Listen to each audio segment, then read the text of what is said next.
Welcome to the eCommerce podcast with Matt Edmundson, a show that brings you regular interviews, tips, and tools for building your business online.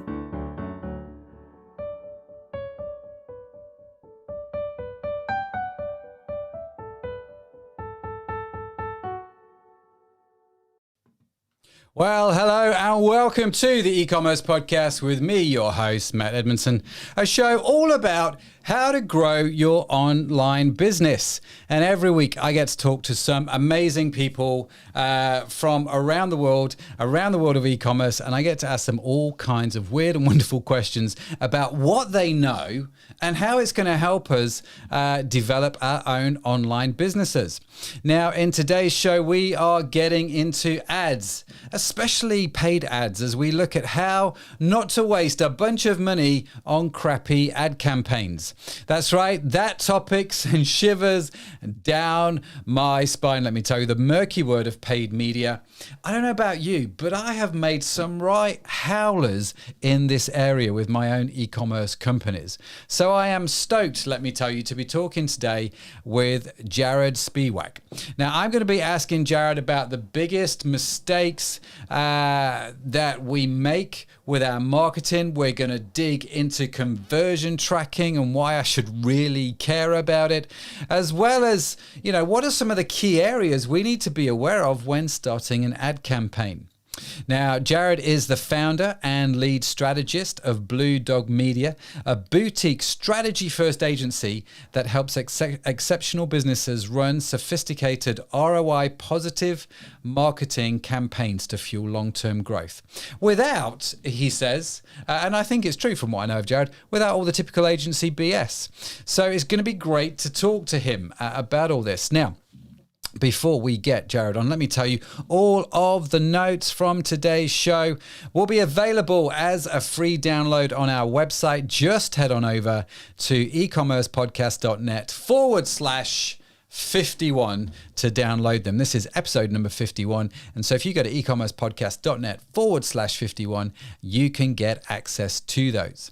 Now, without further ado, we're going to bring Jarod on. But before I do, if you are watching this live on Facebook or YouTube as we do the interview, feel free to join in the comments, ask your questions and say hi. It'd be great to connect with you and understand where you are in the world as we are now broadcasting this interview recording when we record the interviews for the podcast live on Facebook and YouTube. That's right. We're trying this simulcasting thing. And so when it works, it's awesome. So if you're on there, come join us. Now, let's get Jarod onto the show. Let me click the button here on my control pad and hopefully he is there. Hey, Jarod, how are we doing? Yeah, not too bad. Can't complain. How about yourself? You know what? I have to say I can't complain either. I think considering the world in which we live right now, I am grateful for health and for business. Do you know what I mean? It's that kind of thing. Whereabouts? I'm in Liverpool. Whereabouts are you right now? It's looking very different from the time zones.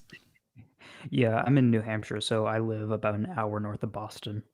Okay, and is it crazy weather there, or are we doing all right? Well, I don't know how to calculate it to Celsius, but in terms of Fahrenheit, in the winter we can get below 20, negative 20. In the summer it can get like 100 here. So we have both ends of the spectrum. Depending on the day, it's anywhere from freezing to mild. Wow. Okay. It looks like your video. Oh, there we go. Your video froze for a little bit there. It sort of is a bit intermittent, but we can hear you. That's the main thing, even when the video freezes. Now, are you from New Hampshire? Have you moved there? How did that work out? Yeah, basically. So I was born in Massachusetts, and then we moved to New York when I was maybe 2-3 years old, and then my sister was born, and then we ended up moving to New Hampshire. So my dad's family's primarily from Mass. My mom's family moved to New York, so then we moved there. Then once they had my sister, moved to New Hampshire when I was 5, and I've been here ever since. And I probably live like within like a stone's throw of the first place we ever lived. Wow. Okay. Sort of stayed where you are. You enjoy the winters and enjoy the summers of New Hampshire. I have to admit, it's one of the few places that I've not actually been to. I've not been to Boston. I've not been to Massachusetts. I've been most of the states. I've not been to those particular parts, but it is definitely on my bucket list to head there. Let me tell you. Yeah, well, if you head over here, definitely do so around August, September. Best time of year to do so. Okay. Point taken, sir. I shall remember that. You run a company called Blue Dog Media, which is a sort of you called it a boutique agency. So what's your journey been to this point so far? How did we, not from birth, but how did we get from where we are to where you're at now? Well, the start of the story actually doesn't start too far off from it. So when I was 14, I was in high school at the time, and I needed to figure out how to make money online because I was going to start going to college when I was 15, and I had to figure out how to make money to pay for it. So from there, I got Wow. kind of involved in the world of online money, if you will, between like e-commerce and marketing and all these sort of terms I started to learn about. And from there, I went to school for marketing, got a degree in marketing. I quickly moved to a corporate marketing job when I was 17. I was there for about a year. Very quickly learned that the corporate life just really isn't for me. So kind of when I decided that that wasn't gonna be what I was gonna do for long term, I ended up signing up for a website called Upwork, which was much smaller nowadays than it is today. This was quite soon after their merger. Yeah. So I signed up for the site. I was working for about $5 an hour, kind of doing anything in marketing, from Big social bucks. media to Yeah. Yeah. SEO to ads, basically anything that someone would pay me for in the marketing or digital side of things I was doing. After a bit of time, I kind of narrowed down to, for a while, I was only worried about SEO. Got a job offer from a for a marketing agency that was more full service to be on their SEO team, offering me double what I was making at the corporate job and a work from home position. So I was out of the corporate job within 2 weeks, gave my notice. I was out of there, worked from home over time. My freelancing that I was doing on the side while also working for the agency grew. I went from full time down to part time to eventually no time. That was towards the end of 2017. And then from the end of 2017 to the first couple of months of 2018, I was freelancing full time. I had all these clients. I was like, what's the next step for me? Sure. And the next logical step was to form an agency. So that's primarily what I've done since then. And, like any kind of psychopathic entrepreneur, I have a bunch of other ventures that I'm always building, working on, and I whatnot. love that phrase. Yeah, I love that phrase, psychopathic entrepreneur. I'll be using that. I'll be using that. That's brilliant. I find though, and I don't know if you find the same, Jared, the story that you've told it's not an uncommon one. That actually I started here earning very little money, but enjoying what I was doing. And I kind of went from A to B a little bit, started to freelance, started to do this side hustle. Eventually that became a big thing. And now I have, my business. And it's I don't know, is it as common as I think it is? I think it's quite a common story, but do you find that's quite a common story? Um, it can be. So I know a lot more people in this space within like the world of online business that has a similar story than I know in any other space. But one of the challenges with the online stuff between both on the, and I think this is also very similar in the e-commerce world, is that on the agency side and both in the e-commerce or drop shipping, however you're kind of, Amazon FBA, etc.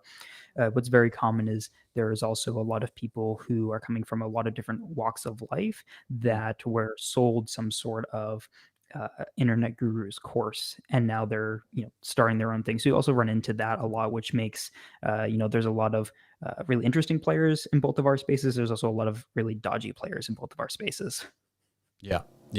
I find I know exactly what you mean. I think anyone listening actually to the show will know exactly what you mean too, because that I totally get and understand. So how for you is the world of agency? You've been doing it a little while now. It's is it going well? I mean, before we came on live, you were talking about the fact you're in the middle of a rebrand. So I assume it's going well and you're moving onwards and upwards. Yeah, so it's gone pretty well. I think every year since we started basically doubled revenue. Last year in 2020, I think we 2.5 extra revenue, and I think we increased profit margins by about 50% or so. So it's been going pretty well, in my opinion. Yeah, they're nice figures, aren't they? We 2.5x our turnover. Everyone's going, oh, that's nice. Let's do that. Yeah, yeah. And we can increase our profit margins at the same time. That's great. So before we get into this whole ad thing, have you built your agency sort of using your own medicine, if you like? Is it what we're going to talk about tonight? Is this how you've built it, how you grew 2.5x, how you've increased profitability? Not yes and no. So what we are a boutique agency, and what that means is that we focus on having a very small client base, a small team, and we spend a lot more time working on improving what we do Yeah. rather than just taking on the volume of people. And so because of that, a lot of the time we're really only one or two clients off from being at max capacity. Mhm. So we don't need to run, super extensive marketing campaigns for ourselves, because a lot of the time what we're getting from like the podcasts that we're doing, or the talks that we're giving, or the YouTube videos that we put out, that's bringing us more than we can handle as it is. So it just hasn't made a lot of sense to do too extensive stuff. But on the side of SEO, what we're doing for a lot of clients is ranking them on Google. Where Yeah. for what I'm more so doing on our end, which helps us quite a bit, is ranking on YouTube. I get a lot of stuff from YouTube, even stuff that I've put out years ago that I didn't even know I did. Like I recorded a video with someone, they just happened to put it on their YouTube channel, and then 2 years later, it's ranking pretty well. And then all of a sudden, a couple of people are mentioning it. I'm like, oh yeah, I forgot I did that. Yeah. So YouTube has been pretty good for that. A lot of the traffic that we get from our site, just because the nature of the industry is other agencies, which we don't work with other agencies, and so we'll get a lot of other agencies that'll reach out and be like, "Hey, let's white label this," which we just don't do. Yeah. Yeah. Don't white label. Okay. Now you make an interesting statement about YouTube there, because I've been having this debate a little bit with our guys back at HQ, and I've been on a few podcasts and we've had conversations about this. And I find it's fascinating when people talk about social media and YouTube.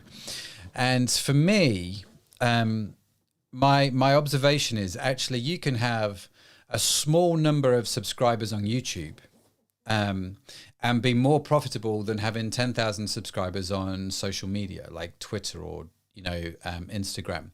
But we tend to go after the Instagram followers rather than the YouTube subscribers. And for me, I think we've got it, I don't know, it just feels like we've got it a little bit backwards, because like you say, I put out a video 7 years ago and people still contact me from a video that was 7 years old. So it's a very similar story to yours. And so, yeah, it's just been a really interesting conversation we've been having internally about, do we focus more on YouTube when we look at these results and what comes in as a result from where? I don't know if you've got any thoughts on this, any wisdom? Yeah, so social media certainly isn't my main strength, but YouTube is massively underutilized by a lot of businesses. There's a lot of even when it comes to both the organic and the ad side of things, it's rare that we're working with a company that has any sort of video in the first place, and Yeah. it's so easy to kind of maximize, because that. On social media, your content lives and dies on that platform most of the time. Like if I post something on Twitter, unless it's something super, there's a very little chance that that's going to get shared around in a lot of places outside of the Twitter Yeah. ecosystem. Where if I share something on YouTube, if I post a video, that might get embedded on other people's blog posts. People might share that on Facebook or on Twitter, so they're actually sharing it on the other social media networks. It's going to get a lot more engagement. It's going to last for a lot longer. It's going to be a lot more discoverable. Where on social, you're more so playing with who are your followers right now and how can you get them to share your stuff so that their followers can follow you. Where on something like YouTube, anyone can search for that. If they search on Google search, your YouTube video could show up. If they search on YouTube search, your YouTube video could show up. So on and so forth. So I think YouTube is massively underutilized, especially for kind of showing the inner workings of a company. So something that I'll mention to e-commerce businesses sometimes is they'll be like, well, the reason why we're 35% more expensive than our competitors is because our competitors outsource all their manufacturing, and they use companies that use child labor in a bunch of third world countries, and then that's because we do everything locally. that's why we're more expensive, but we think that this is the better path for our company. Like, okay, great. Well, if nobody knows that, they can't value that. All they're seeing is that you're more Yeah. expensive. How about you create a video showing off you manufacturing your product and go, it's kind of funny that our competitors never do this, because they can't. They can't show you Yeah. that. Yeah. They Yeah. have to go fly to, the other side of the world and be like, okay, great. Here's the people that we hired that this, the only reason that we're able to produce our product for so cheap is because we exploit labor laws in other countries. Yeah. Very, very good. Very true. Very true. Well, there's a lot of value just in that opening statement about YouTube, isn't there? I think. So let's talk about ads. Let's jump straight into this. What are the biggest mistakes then that businesses make with their marketing? So let's look at that maybe from an ads point of view. Let's start digging some of these mistakes straight away. Where would you start with that question? Sure. So I think the biggest mistake that people make is that they start on step 5 rather than step 1. And that is often that they go through their, let's say their Google Ads campaign, and they start off with keywords. They start Yeah. off with placements. They start off with, whatever it may be. That's not a strategy. Keywords are not a strategy. A placement is not a strategy. A strategy is fundamentally, why are you advertising? Who are you advertising for? What is the objective of what you're doing? And most people don't start off there. Most agencies don't either when they're working with their clients, which is a massive issue. Yeah. And so what happens is, let's take a fictitious e-commerce company that sells running shoes.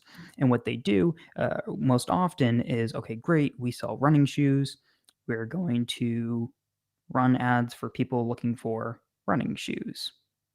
Okay, great. That's going to be really expensive. The conversion rates are going to be fairly low, and there's no segmentation there. There's no audiences. There's no cohorts. There's no real strategy there. Where what we focus on is, before we even come up with keywords, we're probably 2 weeks into planning stuff, and we're looking at, okay, well, who are you actually selling to? Okay, well, 20% of your customers are Susan. So we're going back to buyer personas. So giving a name to a cohort. Okay, great. 20% of your customers are Susan. She's a white middle-class woman who has a good job. She lives in a cul-de-sac, and she gets together with all of her girlfriends at the end of the week, and they all talk about how they used to look so much better before in high school, when they were on the sports team or whatever it may be. Now that they're in their 40s, they work all the time. They don't have the time to do whatever it may be. And so she's sitting there, 2-3 glasses of wine, and she's like, you know what, I'm going to start running. She buys the shoes even though she never does. So if you can get that detailed, then you can create that specific person, detailed out that person into a specific campaign. And then your ad copy, your ad images, depending on how you're running your ads on your landing pages. If not, then you're not going to mess with the actual product pages for that. But you can target Susan, and you can target Ryan, and you can target Roger and Betty and whatever it may be.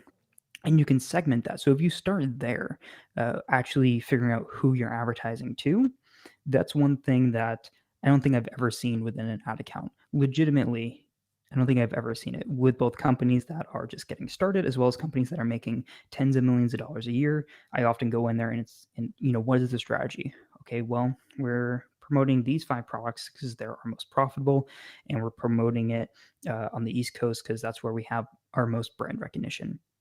Okay, great. That's not really a strategy. So that's not really segmentation either, is it?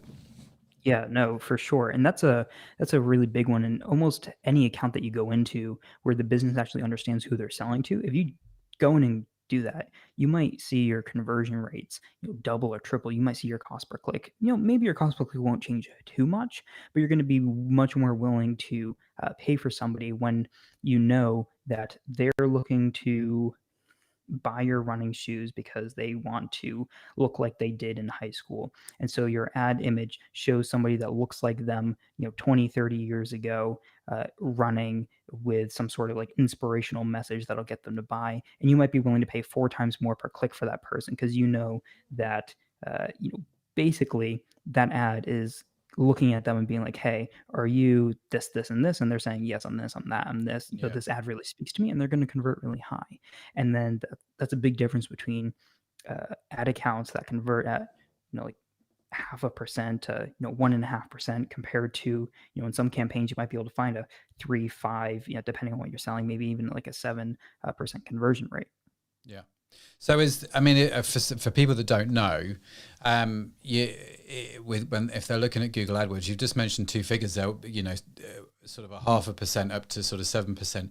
Is that, I appreciate this is all a bit like how long's a piece of string and tell me which industry you're in. But you talked about 7% being a good conversion rate and 0.5% being, maybe average. Is that about right? It really, really depends. So if you're selling something that is fairly like generic, like running shoes, like there's a million that people who sell it. There's a lot of big box retailers who sell it. So you're uh, also competing against price with them and whatnot. You're probably looking at maybe like 1 to 2%, Yeah. maybe higher if you have a good branding. If Nike's running ads, they're going to have a pretty good conversion because everybody knows and trusts Nike. Yeah. Where if you're selling something that's maybe a little bit more unique that there's not a whole lot of people on the market for, like if you think back to like Dollar Shave Club, for example, at one point in time, they were really the only company that offered that had any sort of name recognition. They probably found really high conversion rates early on, and their conversion rate is probably less than half of what it was when they started. Now that there's Harry's and all these other competitors out there. Yeah, no, that's fair enough. So, you talked about the segmentation, understanding the customer persona, deep diving into that, and then building ads based around that. So the ad that you talked about with the lady who, there's a photograph of someone that looked like her 20 years ago. It's a bit retro, and you're aiming at that person. Are you sending that person directly to the product page, or are you sending that person to a landing page which has got the same photo and the same sort of language to that ad that you've just shown? The largest determinator there as to which way to go primarily depends on how many products you're running ads against. If you're running products against 10,000 different ads, at some point that becomes unviable and way too expensive to be worth it. If you're also selling something that is fairly low lifetime value or fairly low cost, then it's usually just better to send it to the actual product page itself. Now, let's say you're selling some sort of let's say you're going back and you're selling a running shoe that's like $250, and it's also like a smart running shoe, like it tracks how much you're running. It's basically like a fitness app in your shoe for whatever reason. I'm sure it exists. So for something like that, that might be something where you need to have a dedicated landing page because you need to break out the customer education might not be there to just go to a product page and buy this, $300-$400 shoe that isn't known by a big name. It's not like a new Nike drop or whatever. So for something like that, I would generally recommend like a landing page that explains what the product is, explains the pros and cons, explains who this is for, breaks it out into, you would have different styles of the landing page where you make fairly minimal changes most of the time for the different cohorts. If you're targeting women with one campaign, have all the images be women. You're targeting men with a different campaign, have all the images be men. So pretty standard stuff there.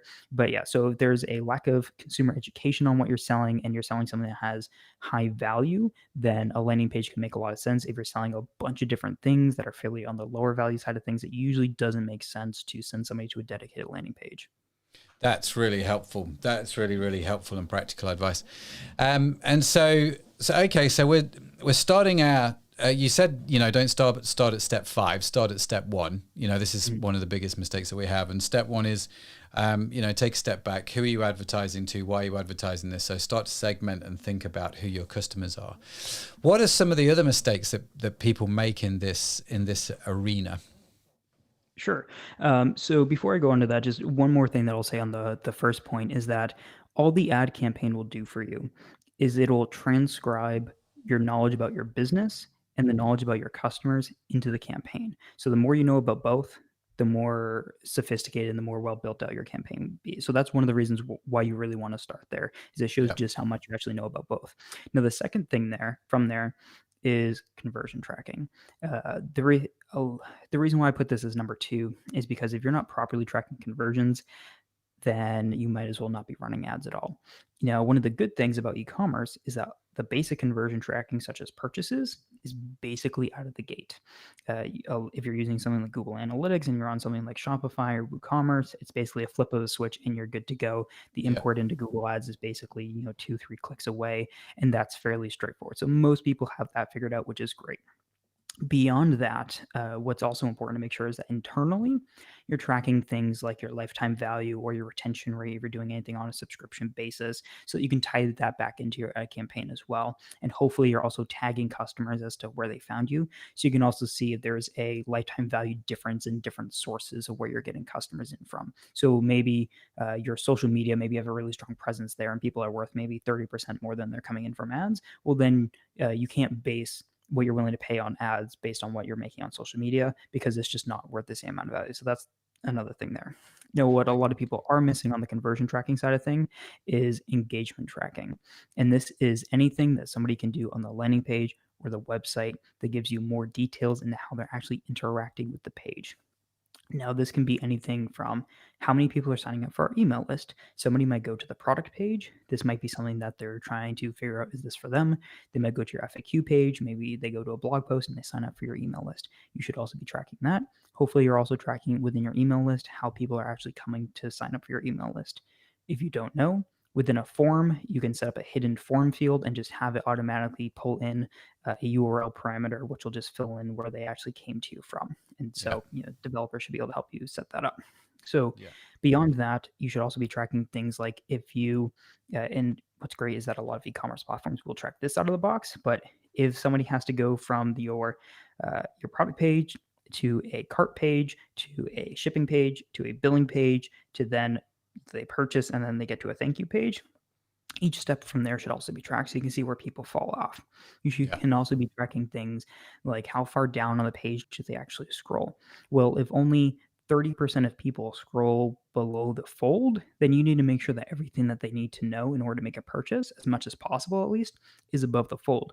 So if you don't show your star rating for your products or how many reviews it has until somebody scrolls down, they get to the review section, but if only 5% of people are making it that far down, it's basically making no difference at all to you.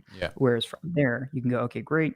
There's no room to add a bunch of reviews above the fold, but we can add, okay, great, 5 stars, and we've had 214 reviews on this product, or whatever it may be. So you can see how far they're scrolling down as well. You can also track things like if you have a video on your page, how many people are clicking on the video, how many people are watching the video. You can also tie that into your remarketing to make much more sophisticated remarketing campaigns where you don't just target who's been to my website, but who's been to my website and has engaged with it. I only want to show my ads again to people who have actually engaged with my site. So they're not an engaged user. However you define that, could be how long they were on the website for, how long they scrolled down, if they clicked on a video, if they clicked on add to cart, if they did a combination of those things, etc. So if they didn't do that, then don't waste your money remarketing to them because they clearly weren't interested in the first place. So a lot of these things with tracking, not just sales, but also everything that can lead up to a sale or what people did on your website without buying can also help you. And then you can figure out things like, okay, well, maybe only 1 to 2% of people are buying, but 85% of people who make it to the cart are buying. And then you can break that down. Should we increase the conversion rate of the cart to purchase, or should we increase the conversion rate of product page to cart? What's going to actually provide us the most benefit? And you can basically run tests that way instead of just seeing a blanket, okay, 1% conversion rate. What do we do there? Yeah. Okay. Well, there was lots there, right? I mean, lots and lots. So I guess if I can just peel it back a little bit, in terms of monitoring and tracking that, you talked about Google Analytics. Will Google Analytics do all of those things that you mentioned, or are there other bits of kit that we should perhaps look at? Yeah, so the other primary tool that you'll want to be using is Google Tag Manager. There's pretty much nothing you can't do with Google Tag Manager, but a lot of the stuff that I mentioned you can do fairly easily out of the box, like scroll depth tracking, etc. Now, the caveat there is with Google Analytics 4 or GA4, which I think they launched it like 2-3 months ago. Some of that is done out of the box. assuming you turn it on. So Google Analytics natively can now track scroll depth. It can now track video views. I don't know if it tracks out of the box how long people viewed the video for, but some of that is automatically tracked within Google Analytics 4. If you're still using Universal Analytics, then you won't have that in there. But even with that being tracked, I still want to double track everything through Tag Manager, primarily because GA4 is still new. There could be a lot of changes from Google, and I don't want to be too reliant on something that they've only released a couple months ago. Wow. Okay. So we can, and Google Tag Manager and Google Analytics, so they're free, right? So these aren't things that we have to pay for. They're free, but if you go to the enterprise level where you're getting Google 360, which I think is like a couple $100,000 a year. So only if you're like a pretty sizable company, you have to worry about that. But that's really for if you're in like if you're like Uber, if you're like a real like mega enterprise client that needs the most kind of sophisticated features. But yeah, it's free unless you're, like a $4 billion company watching this. If so, stay around for my contact information. Yeah, that's great. And so, I Google Analytics, and I get people emailing me all the time, use this software and this dashboard and that stuff. But actually, Google Analytics is such a powerful piece of software that's free, and it's Google. I mean, they already know everything anyway, so why not? Why not use that software, right? And just have at it. Listen, we're just starting to scratch the surface of this whole conversation. We've got a whole lot more coming up, but in the meantime, we're just going to take a few minutes here and connect with this week's show sponsor. We'll be back. Jared and I will be back after this brief message. Let me give a big shout out to one of our show sponsors, Curious Digital. You know what? I love its flexibility. It's such a great platform. You know how when you start out, you might typically use an online platform because they're cheap, they're easy to use, super accessible. But you know what? They aren't that flexible. And as your business grows, you end up moving to an agency, right? Because that's just what you do. And at some point, you're going to have this nightmare to deal with, and it can be incredibly expensive. And the thing for me that I love about KD is it will grow with you. You can start out on the platform easily, and as your business grows, then KD will adapt with you. Now, I don't know of any other platform that does all of that. So if you're in the market for a new e-commerce platform, make sure you follow the links from mattedmundson.com. Take advantage of the offers that they've got for you, and let me know what you think.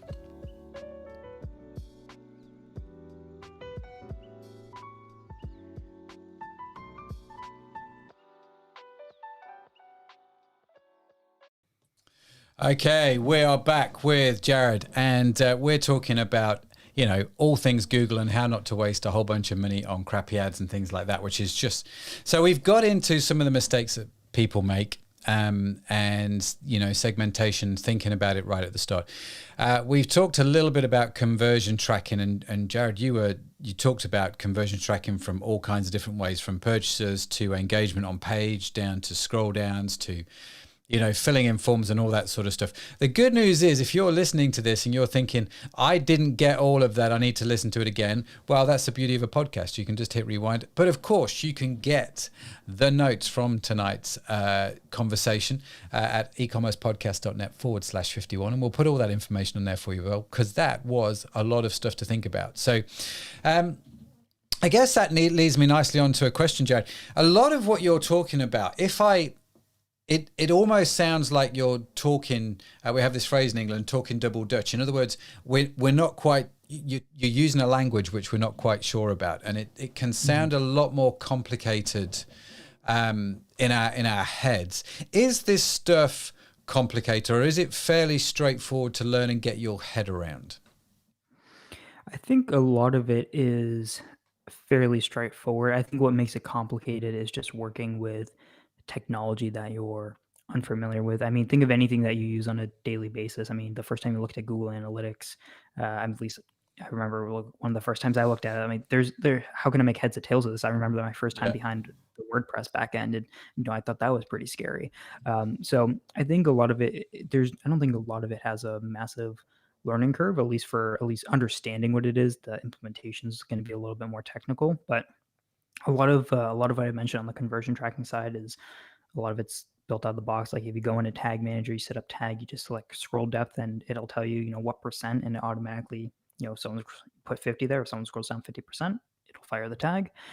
So that's fairly straightforward. When it comes to the buyer personas, that's something that I find a lot of businesses have never really thought too much about, which is, to me, is honestly a little bit of a scary thing if you don't really understand who's buying from you and why.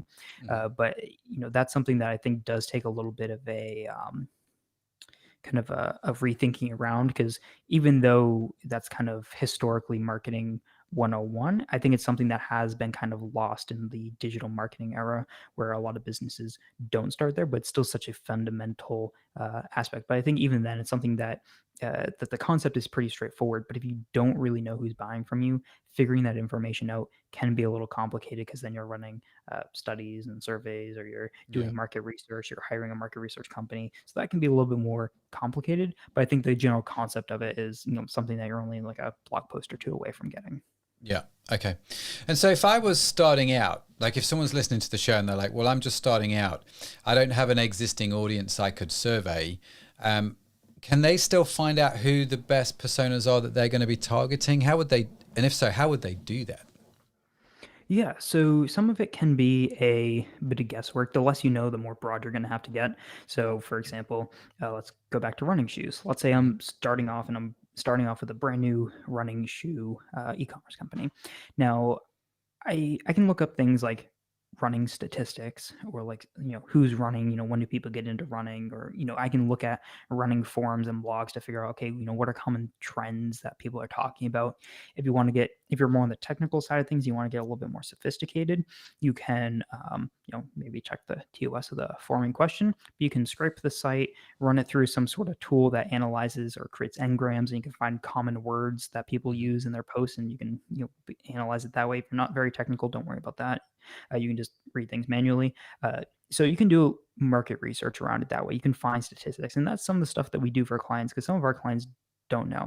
For example, one of our clients works with real estate investors. Like, a lot of their customers are real estate investors. So what we had to do was we had to find statistics around, like, what's the average income of real estate investors, because we wanted to do income-based targeting. That's just a Google away. So that was just a simple Google search anyone could have done. Then once you actually have those people, you can ask them, and you can figure that out. And like, oh, the internet said it was 50 to 100K a year. Turns out it's more so 80 to 150, or whatever it may be.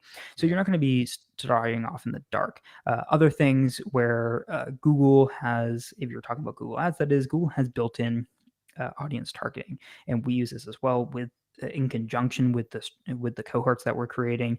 But you can go in there and you can go, okay, people who are interested in health and fitness, people who are interested in running, people who have been looking at health or exercise equipment, or there might even be a running affinity targeting or in-market targeting for you to look at. I don't know off the top of my head, but there's tons of different targetings that you can go in there, and you can go, okay, great, I want to target men and women 7 days a week, 24 hours a day, who are 18 to maybe like 45, because you're like, probably not a whole lot of people 65 plus getting into running nowadays. But you can look at that and go, okay, great, it's a pretty safe guess. My audiences are this. Keep it fairly broad, and then you get the clicks in, you get the data in, and you can start narrowing down from there. Now, you're only going to be getting the information from Google's platform itself. You're not necessarily going to be getting the information directly from the source, but you might find that for whatever reason, 8 p.m. to 12 a.m. is when your conversion rate is higher. You can take some guesses as to there, but until you kind of ask people, you're not going to know for sure.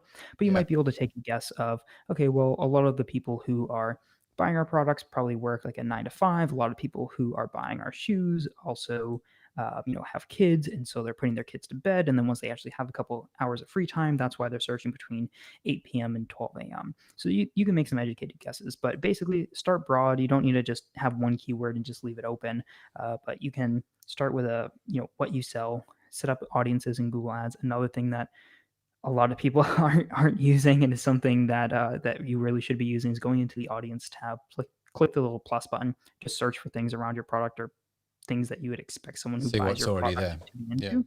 Yeah, and there's a ton of this stuff out of the box, and you can basically narrow from there, collect data. Once you actually start getting customers, once you have enough traffic, invest in that. Or you can also do is, if you know anybody else who's in the same space, also ask them, see if you can get any information from them. That can always be helpful. No, that's fantastic, and I think that just spending that little bit of time, like you say, I like that concept, that idea to spend that little bit of time at the start, even when you're starting up, trying to figure out as much as you can about your potential audience. Start with fairly broad strokes, and then start to niche it down and specialize as you start to get those sales in, knowing you're only going to get better as the data comes in. So, okay, so here's a question. If I'm starting out, do I do it myself, DIY, or is it best to contact an agency? I appreciate, and be honest here, I appreciate you've got a little bit of bias because you are an agency, but I think this is a question that a lot of people ask, actually. Do I need an agency right at the start? I think that comes down to your background and your budget. If you've just been funded for $20 million, it's probably not in your best interest to do it yourself, right? Yeah. Get in touch. Yeah. If you're starting off, this is your first business, and you're like, well, I need to keep the lights on, then it makes sense to do it yourself. Go to YouTube. You can type in whatever you sell, and you can probably find someone that's walking you through how to create an ad in your exact industry. Not only that, but I also recommend for most people, even if they work with an agency, to do some of that, because then you actually learn what it is that you're buying. Something that's very frustrating on my end and from the agency perspective is that sometimes someone is looking to hire us to do something that they don't understand themselves. And so it creates a lot of tension where we're trying to offer something to someone that they think they need because they've heard about it, but they don't even know how it works fundamentally. And that creates a lot of frustration on both ends when then you, as a business, are wondering, oh no, we just lost 20% impression share. The things are going really bad. This is keeping me up at night. This is, now I have to fire this email. There's another thing I have to worry about. And turns out it's not that big a deal at all because, there's this other metric that you didn't look at. So I do recommend for most people to be at least somewhat educated on what you are putting your money behind. It just makes it a lot easier, to be honest. It's going to save you a lot of money in the long run too. Most people have worked with most people have a bad agency experience story where they've been screwed over, they've lost a bunch of money, or whatever it may be. So to kind of sum that up, it depends. What it depends on is, do you have the skills for it? If you're like 55 years old, you barely know how to turn on a computer, but you're like, hey, I know that, I know retail and moving into e-commerce. I know the logistics side of thing. That's great. Probably, hire a consultant. If you don't have the funds to hire an agency, hire a consultant to set things up for you. Meet with them once a week, once a month, whatever. So it's not a you have to hire an agency. It's not you have to do it yourself. Some of the clients that we work with, they're very old school. We work with some people that have been very successful retailers, and now they're just getting into direct to consumer online. And the online world, the online marketing world, is very new to them, and it doesn't make sense for them to do stuff themselves. Where we have other clients that have managed their own ads for years, and now they've grown their own business to a point where they need to have somebody in. So I would say, as a very general rule of thumb, at least try it yourself first. Yeah, and I like what you said there about educate yourself. So even if you're thinking about getting an agency, and just spend a little bit of time understanding some of the principles and ideas of it. And actually, we started off the show talking about YouTube, where you actually said just head to YouTube. You'll probably find something on there which you can watch, and that'll give you enough education right there and then. So spending a little bit of time to learn about it. I like that. That's great. So